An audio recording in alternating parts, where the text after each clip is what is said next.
Students, कैसे हैं आप सब लोग? आई होप आप सब बहुत अच्छे होंगे, बहुत अच्छे से वर्क कर रहे होंगे, सारी चीज़ों को अच्छे से मैनेज कर रहे होंगे। तो चलिए, आज हम एक नया टॉपिक करने वाले हैं, that is multiplication and division of fraction numbers. तो आप लोगों ने एडिशन तो पहले भी कर रखा है, तो आज हम क्या करेंगे? मल्टीप्लिकेशन। तो चलिए, बहुत ही ईजी टॉपिक है, उसको अच्छे से करेंगे। अब देखिए, मल्टीप्लिकेशन करने के लिए कुछ यहाँ पर प्रॉपर्टीज़ एंड रूल्स होंगे, तो चलिए वो देख लेते हैं। मल्टीप्लिकेशन, यहाँ पे बोला गया था multiplication of fraction number by a whole number to multiply a fraction by a whole number. चलिए, तो यहाँ पर कुछ ऐसा खास नहीं है, तो सब यही है। तो चलिए, इसको तो स्किप कर देते हैं। चलिए, यहाँ देख लेते हैं कुछ है क्या। तो multiplication of fraction number bye fraction number to multiply the following steps. चलिए, ये भी बेकार की बातें हैं, ये हम क्वेश्चन करते वक्त अच्छे से समझ सकते हैं। चलिए, तो चलिए हम आ गए हैं। तो यहाँ पे कुछ ऐसा कुछ खास नहीं था जो प्रॉपर्टीज देखनी पड़े, तो सीधा हमारा आता है क्वेश्चंस पर। तो देखिए, फर्स्ट पार्ट और सेकंड पार्ट मोस्टली सिमिलर है, तो हम फर्स्ट की जगह सेकंड क्वेश्चन का एक पार्ट लेके समझने की कोशिश करेंगे। तो हमने चलिए इसका बी पार्ट ले लिया इजी के लिए। तो यहाँ पर देखिए हमारे पास है 3/5 इंटू 4/5 इंटू 2/5 3। तो हमने क्या करना है कि जो हमारे न्यूमरेटर्स है, न्यूमरेटर से मल्टीप्लाई न्यूमरेटर्स में करेंगे एंड डिनोमिनेटर से मल्टीप्लाई डिनोमिनेटर्स में। अब देखिए वो कैसे होगा, जस्ट लाइक हमारे पास न्यूमरेटर्स क्या क्या है, 3 multiply by 4 multiply by 2। Then उसके बाद यहाँ पर आ जाएगा 5 मल्टीप्लाई बाय 5 मल्टीप्लाई बाय 3। इतना करने के बाद फिर हमें ये देखना है कि क्या यहाँ पे कुछ कॉमन फैक्टर्स हैं क्या हमारे पास। हम देखें यहाँ पे 3 से 3 कैंसिल आउट कर रहे हैं, और कुछ है नहीं, तो हो जाएगा 4 2 सा 8 5 5 सा 25। तो ये हमारा क्या हो गया आंसर। तो बस कितना इजी है। चलिए, तो यहाँ पर हमें सिंप्लीफिकेशन के लिए कुछ प्लस माइनस के क्वेश्चंस के बने। चलिए, तो यहाँ से सब्ट्रैक्शन कर लेते हैं। तो जैसे हम सब्ट्रैक्शन करेंगे सेम उसी वे में आप लोग एडिशन का क्वेश्चन भी कर सकते हैं। तो चलिए, हमने ले लिया ये क्वेश्चन। तो देखिए, जब भी आपके पास ऐसा कोई क्वेश्चन आएगा तो आप सबसे पहले क्या करेंगे, बोर्ड मार्क्स को याद करेंगे, अगर आपको याद हो तो। वैसे कुछ नहीं होता तो पहले हम क्या करेंगे, मल्टीप्लाई करेंगे, देन उसके बाद हम जाएंगे एडिशन पर या सब्ट्रैक्शन पार्ट पर। चलिए, तो यहाँ पर देखेंगे तो 8 उसको चेंज करेंगे, तो 8 into 3 plus 7/8 multiply by, that is 7 multiply by 2 plus 1 divided by 2. Then we are having minus 3 into 8 plus 7 divided by 8. इतना करने के बाद थोड़ा सा इसको इधर शिफ्ट कर लेते हैं। देन हमारे पास लास्ट है मल्टीप्लाई 2 मल्टीप्लाई बाय 2 प्लस 1/2। तो इसको हमें चेंज करना है। अब उसके बाद हम यहाँ पर आ जाते हैं, तो ये देखते हैं, दैट इज 8 3 24 24 प्लस 7। चलो डायरेक्टली लिख लेते हैं, क्यों टाइम स्टेप खराब हुए हैं। दैट इज 31/8 मल्टीप्लाई बाय इसको करेंगे तो 7 to the 14 plus 1, this is 15/2। Then minus यहाँ पे 8 3 24 24 plus 7, that is 31/8 multiply by 2 to the 4 plus 1 5/2। तो देखिए यहाँ पर अब हमें क्या करना है, थोड़ा सा इसको ऊपर ले लेते हैं, छोटा कर लेते हैं थोड़ा, ज़्यादा ही बड़ा सा लग रहा था। ओके, तो यहाँ पर अगर हम देखेंगे तो अब हम यहाँ पे मल्टीप्लाई करनी है। वैसे हम कॉमन लेके भी इजीली कर सकते हैं, बट वो आपके सिलेबस में नहीं, तो अभी हमें मल्टीप्लाई ही करनी पड़ेगी। इन दोनों मल्टीप्लाई करते हैं, तो न्यूमरेटर की मल्टीप्लाई न्यूमरेटर में करेंगे, and this will become 8 into 2। And यहाँ पर भी हम ऐसे ही करने वाले 31/8। 31 मल्टीप्लाई हम 5 से करेंगे, यहाँ पर आ जाएगा 2। चलिए, तो मेरा स्वैप के तौर पर 31 इंटू 15 कर लेता हूँ, that is 5 in 5 5 3 15, this is 0, this is 31 5 6 4 हो गया 465। तो हो गया 465 डिवाइड बाय 8, 8 टू 16। चलिए, उसके बाद हम यहाँ पर आ जाते हैं, दिस इज 5 इन 5 5 3 15/16। चलिए, तो इसमें से इसको माइनस करेंगे, हो जाएगा 0, ये हो जाएगा 1, 4 माइनस 1, दिस इज 3/16। तो ये हो जाएगा हमारे पास हाँ, तो ये तो अभी लोएस्ट फॉर्म में और जा सकता है। ऐसे 2 से करेंगे, दिस विल बिकम 8, 2 से करेंगे 2 1 2, 5 2 10, 5 2 उसके बाद आ जाएगा हाँ सही है। तो अब इसको सॉल्व करेंगे तो हो जाएगा 8 वन सा 8, देन मिक्स फ्रैक्शन में चेंज करके छोड़ते हैं ना हम लोग तो हमें आंसर हमेशा मिक्स फ्रैक्शन में अंदर देखना चाहिए। तो ये हो जाएगा 8 वन ज़ाइड, यहाँ पे बचा कितना 7, 8 है 9 द 72, देन यहाँ पे 3, देन यहाँ पर 8। तो ये हो गया हमारा आंसर। ठीक है, चलिए इतना हमने सॉल्व कर लिया। Okay fine. अब उसके बाद यहाँ पर और कुछ तो नहीं है, आगे देखते हैं। Problems involving this fraction. Okay, तो वर्ड प्रॉब्लम्स पर आ जाते हैं। तो देखिए यहाँ से हमें एक चीज़ देखनी कि जब भी आपको एक क्वांटिटी की गिवन होगा, जैसे जस्ट लाइक मान लीजिए एक आइसक्रीम आपको 10 रुपीज़ की पड़ रही है, तो 5 आइसक्रीम्स कितने की पड़ेगी? तो आप क्या करोगे, देन मल्टीप्लाई करोगे। तो ऐसे ही कॉन्सेप्ट हमें फ्रैक्शन में भी लगाना है सेम, बस यहाँ पर नंबर्स की जगह में क्या गिवन होगा, फ्रैक्शन। लास्ट क्वेश्चन ये ले लेते हैं, थोड़ा सा डिफिकल्ट सा हो सकता है आप लोगों के लिए, बट हाँ समझने के लिए अच्छे से सब क्लियर हो जाएगा। चलिए यहाँ पर देखते हैं। यहाँ पर है 1/3 of the students of the school are girls. ठीक है, then 5/6 of these girls are in secondary class. What fraction of the total students are girls studying in the secondary class? What fraction of the total students studying in the secondary classes? Okay. चलिए secondary classes का बोला गया है, तो चलिए तो यहाँ पर देख लेते हैं। फ्रैक्शन स्टेटमेंट लिखते हैं पहले, that is fraction of girls in school. तो हमें कितना फ्रैक्शन गिवन है स्कूल की गर्ल्स का, दैट इज 1/3। ठीक है, देन उसके बाद आता है 5/6 of these girls are in secondary class, तो what fraction of the total students. Okay, तो फ्रैक्शन ऑफ गर्ल्स इन, तो कौन से क्लास में भी, सेकेंडरी क्लासेस। ओके,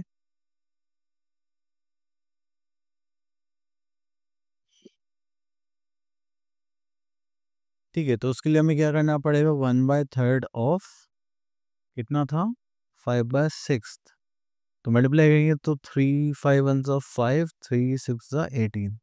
तो ये हो गया हमारा सेकेंडरी क्लास की गर्ल्स का नंबर। तो देखिए what fraction of the total students का अगर फ्रैक्शन देखें तो वो कितना होगा, 1 होगा। Then studying are in the second classes, that is the answer. तो हमें 1 की मल्टीप्लाई किसी से भी करेंगे फ्रैक्शन से, तो आंसर तो हमारा सेम ही आना है, that's the fraction of girls studying in the secondary classes. और सॉरी, तो इसके बाद हमारे पास कुछ टॉपिक है क्या, हाँ, मल्टीप्लिकेशन इनवर्स और रेसिप्रोकल ऑफ द फ्रैक्शन। ठीक है, रेसिप्रोकल का मतलब होता है कि आप फ्रैक्शन को रिवर्स कर दें, न्यूमरेटर को डिनोमिनेटर में शिफ्ट कर दें और डिनोमिनेटर को न्यूमरेटर में। तो इसको करने के लिए हम उसको बोलते हैं रेसिप्रोकल। चलिए आगे देखते हैं। देन उसके बाद आता है हमारे पास कुछ है क्या यहाँ पर, हाँ देखिए यहाँ पे कुछ गिवन है, जैसे कि 1 का रेसिप्रोकल हमेशा क्या रहता है, 1 रहता है। अगर आप किसी भी एक होल नंबर को रेसिप्रोकेट करते हैं तो वो क्या हो जाएगा, उसका 1/5 हो जाता है। ठीक है, if the number is less than 1 the reciprocal is greater than 1। अगर नंबर 1 से छोटा है, ठीक है, तो उससे बड़ा होगा, अगर वो 1 से बड़ा है तो उसका रेसिप्रोकल उससे छोटा होगा। डेसिमल्स में और इंटीजर्स में थोड़ा सा फर्क पड़ेगा। The product of zero and any number is zero and never equals to 1। Okay, the reciprocal of zero doesn't exist. अगर आप जीरो का रेसिप्रोकल की बात करेंगे तो आपको कभी भी क्या मिलेगा, कोई आंसर नहीं मिलेगा, क्योंकि वो होता ही नहीं। ठीक है, चलिए अब आप खुद सोचो, जो चीज़ है ही नहीं आप उसको रेसिप्रोकल कैसे कर सकते हो। ठीक है, मान लो यहाँ पे कुछ नहीं है तो आप उसको उल्टा कर सकते हो, नहीं कर सकते। चलिए, तो जैसे हमें आप हमारे पास यहाँ पे क्वेश्चन गिवन है, क्वेश्चन नंबर 2, सॉरी ये 1 होगा, बाय मिस्टेक हो गया होगा। तो right reciprocal of the following. तो आपको पहले ये जो हमारा मिक्स फ्रैक्शन में गिवन है इसको इम्प्रॉपर में चेंज करना पड़ेगा। 3 2 6 + 1 7/3। अब इसको रेसिप्रोकल करेंगे तो न्यूमरेटर को डिनोमिनेटर में डाल देंगे, डिनोमिनेटर को न्यूमरेटर में, तो ये हो गया इसका रेसिप्रोकल। ये खास बात है कि जब भी आप रेसिप्रोकल करके नंबर से मल्टीप्लाई करें तो आंसर आपका हमेशा 1 आना चाहिए, अदरवाइज आपने रेसिप्रोकल गलत कर दिया। चलिए उसके बाद आता है हमारे पास यहाँ पर फिल इन द ब्लैंक्स। तो 1/11 की किससे मल्टीप्लाई करें, 1 आ जाए, तो मतलब इसके हमें रेसिप्रोकल से मल्टीप्लाई करने हैं, ये कहना चाहते हैं। ठीक है, चलिए अब आते हैं हम डिवीजन ऑफ फ्रैक्शंस पर। तो यहाँ पर कुछ ज़्यादा खास नहीं है, आगे चलते हैं। ओके, तो यहाँ पे कुछ पॉइंट्स हैं वो देख लेते हैं। तो यहाँ पे बोला गया है फर्स्ट पॉइंट में, division of a fractional number by itself is equals to 0। अगर आप किसी भी फ्रैक्शन को खुद से डिवाइड करते हैं तो आपके पास आंसर 1 ही आना है। Any fraction divide by 1 is equals to the fraction. अगर आप किसी भी फ्रैक्शन को 1 से डिवाइड करते हैं तो you will have the same fraction. Next is division of a fractional number bye 0 is not possible. अगर आप किसी भी फ्रैक्शन को छोड़ो, नंबर को भी डिवाइड करते हो 0 से, तो उसका आंसर क्या होगा? Not possible. ठीक है। 0 divide by any fraction is always become 0। तो 0 को आप किसी भी नंबर या फ्रैक्शन से भी डिवाइड करेंगे देन आंसर इज ऑलवेज 0। चलिए, इतना करने के बाद हम आगे चलते हैं। ओके, तो यहाँ पर ऐसा कुछ नहीं है, आगे चलते हैं। तो ये आ गई हमारे पास एक्सरसाइज, चलिए इसको सॉल्व करते हैं। एंड यहाँ पर आ गई skill exercise that is 6.4 fill in the blanks to make the statement true. Okay, तो यहाँ पर आ जाते हैं सी पार्ट पर, that is 3/4 divided by dash is 3/4। तो हम यहाँ पे क्या बोलेंगे? 1। आप 0 को किसी भी फ्रैक्शन से डिवाइड करते हैं, आपके पास आंसर क्या आ जाएगा? 0। अगर किसी भी फ्रैक्शन को अगर 1 से डिवाइड करते हैं तो you will have the same fraction as it is. Clear? ऐसी हमने प्रॉपर्टीज अभी थोड़ी देर पहले पढ़ी थी।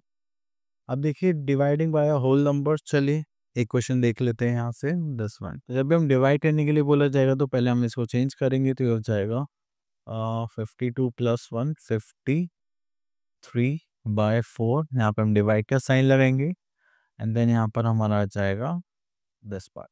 अब उसके बाद क्या करना है हमें? इसके नेक्स्ट स्टेप होता है कि डिवीजन के बाद हम क्या करेंगे, बड़े ध्यान से सुनना। तो यहाँ पर डिवीजन के बाद हम क्या करेंगे? मल्टीप्लिकेशन का साइन पुट करेंगे एंड ये जो नंबर इसको रेसिप्रोकल करेंगे। 4 का रेसिप्रोकल करेंगे तो क्या हो जाएगा? 1/4। क्लियर? जैसे हमने रेसिप्रोकल करा तो अब हमें पता है हम न्यूमरेटर की मल्टीप्लाई न्यूमरेटर में करेंगे। जस्ट लाइक 53 × 1 53 एंड 4 4 से कितना हो जाएगा? 16। क्लियर? तो चलिए अब इसको कर देना। 16 3 से कितना होता है? 48। 48 + 5 दैट इज 53।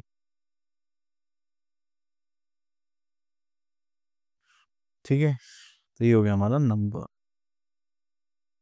चलिए अब उसके बाद हम आगे चलते हैं। जब आप दो फ्रैक्शंस के बने हैं तो यहाँ से हम एक देख लेते हैं, जस्ट लाइक दिस वन। अब डिवाइड करने के लिए बोला है तो पहले हम इनको चेंज करना पड़ेगा। जैसे 6 is 18 + 1 इट इज 19/6। जैसे डिवाइड करेंगे तो उधर से 12 + 1 दिस इज 13/2।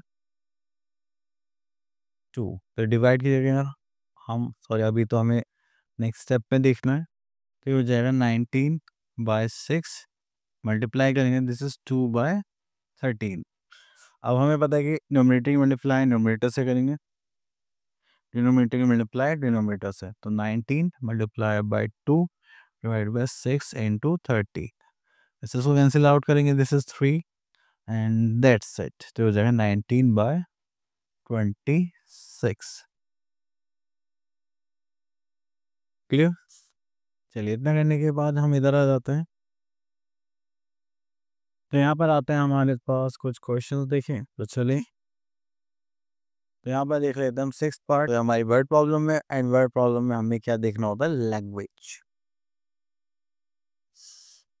तो चलिए हमने क्वेश्चन ले लिया है, हम इसको थोड़ा सा हम देखते हैं क्या बोला गया।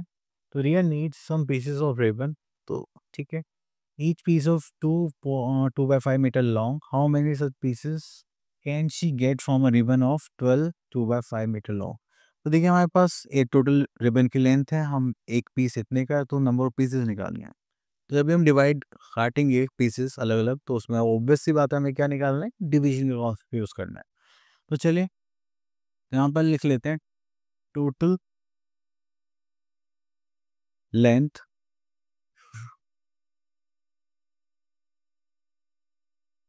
Of ribbon. ठीक है, चले अब यहाँ पर आ जाते हैं हम। टोटल लेंथ ऑफ रिबन कितना गिवन है हमें? 12 2/5 मीटर। क्लियर? चले उसके बाद हम यहाँ पर आ जाते हैं length of peace of ribbon.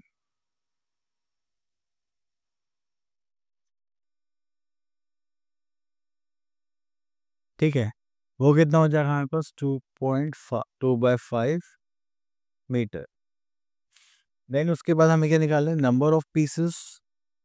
तो यहाँ पे नंबर ऑफ पीसेस के लिए क्या करेंगे, यहाँ पे लिखते हैं number of pieces. Number of pieces के लिए हम क्या करेंगे, टोटल लेंथ जो हमें गिवन है उसे डिवाइड कर देंगे पर पीस लेंथ। ठीक है, इसको डिवाइड करना हम लोगों को आता ही है। चलिए अभी सॉल्व करते हैं इसको। पहले चीज कर लेते हैं, 12×5 = 60 + 2 दैट इज 62/5। ये डिवीजन की जगह हो जाएगा मल्टीप्लिकेशन साइन, और उसको क्या कर देंगे, रेसिप्रोकल। ठीक है, तो अब मल्टीप्लाई करेंगे, न्यूमरेटर की मल्टीप्लाई न्यूमरेटर से होगा एंड डिनोमिनेटर की मल्टीप्लाई डिनोमिनेटर से। तो इससे तो ये कैंसिल आउट हो जाएगा, इसको करेंगे तो ये कितना हो जाएगा, 31। तो हमारे पास नंबर ऑफ पीसेस कितने आ गए, 31 पीसेस ऑफ रिबन। ठीक है, चले इतना करने के बाद फिर हम आगे देखते हैं और कुछ है क्या यहाँ पर। ये हो गया फिनिश। अब यहाँ पे एक थोड़ा सा डिफरेंट टाइप ऑफ क्वेश्चन है, उसको देख लेते हैं ज़रा। ओके, तो यहाँ पे बोला गया express ₹7.50 as a fraction of. अब देखिए यहाँ पर कॉमा लगा हुआ है, तो ₹7 को देखते हैं क्या फ्रैक्शन बैठेगा। ठीक है, ₹7 अपॉन ₹35। सो करेंगे तो ये हो जाएगा हमारा 1/5 ऑफ फ्रैक्शन, तो फर्स्ट पार्ट। देन उसके बाद हमें यहाँ पर 50 पैसे गिवन है, तो 50 पैसे जो गिवन है एंड यहाँ पर हमें क्या गिवन है, ₹35। अब ₹35 को अगर हम चेंज करें तो 35 इंटू 100 करेंगे तो ये कितना हो जाएगा, 3500 पैसे। हम यहाँ पे इसका फ्रैक्शन निकालते हैं, चलिए। तो 50 अपॉन 350 करेंगे, 5 से 5 पता हम इससे करेंगे तो हो जाएगा 70। तो ये हो जाएगा 1/70 फ्रैक्शन। ठीक, चलिए आई होप आप लोगों ये टॉपिक अच्छे से क्लियर हो गया होगा एंड आप लोगों को आप क्या करना है, प्रैक्टिस करनी है। मिलता है नेक्स्ट वीडियो में, तब तक के लिए ऑल द बेस्ट।